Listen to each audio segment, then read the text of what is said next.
ஹாய்ங்க. அன்றைக்கி நானும் அம்மாவும் ஈவினிங் போல் உளுந்து வந்து அம்மா அரிச்சு வச்சுருந்தாங்க. தட்டுறதுக்காக தான் போயிருந்தோம்.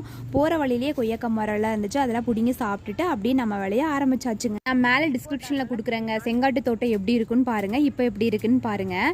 அம்மா அரிச்சு வச்சுருந்ததை எப்போவுமே இப்படி சாக்கில் போட்டு தட்ட ஆரம்பிச்சிருவோங்க. தட்டும்போது பார்த்திங்கன்னா உளுந்தெல்லாம் கீழே வந்துடும். இப்படி உளுந்து தட்டுறதுக்கு பதிலாங்க மிஷினை விட்டு கூட அரைக்கலாங்க. ஆனால் வந்து அம்மா வந்து தட்டைப்பேர் பாசிப்பேர் உளுந்து எல்லாமே நம்ம கலவை கொஞ்சம் தான் போட்டிருந்தாங்க. மிஷின்லாம் அரைச்சிங்கன்னா பார்த்தீங்கன்னா 2 மூட்டை 3 மூட்டை அந்த மாதிரி இருந்தால் தான் கூப்பிட்டா தான் வருவாங்க, இல்லைனா வரமாட்டாங்க. அதனால் அம்மா எப்போவுமே வருஷம் வருஷம் இப்படி தாங்க உளுந்து வந்து தட்டுவாங்க. அதுக்கப்புறம் அம்மா வந்து காற்று வந்த உடனே தூத்த ஆரம்பிச்சிட்டாங்க. நானும் தான் பண்ணுவேம்மா, நானும் தூத்துறேன்னு சொல்லி நானும் பண்ணிட்டு இருந்தேன். அதுக்கு முன்னாடி வந்து உளுந்து 2 வாயில் போட்டுட்டு அதுக்கப்புறம் அப்படியே நானும் தூத்த ஆரம்பிச்சிட்டேங்க. தூத்தும் போது பார்த்தீங்கன்னா நல்லா உடஞ்ச உளுந்து அதெல்லாம் வந்து அதோட வேஸ்ட்லாம் பார்த்தீங்கன்னா இந்த மாதிரி பறக்க ஆரம்பிச்சிரும்.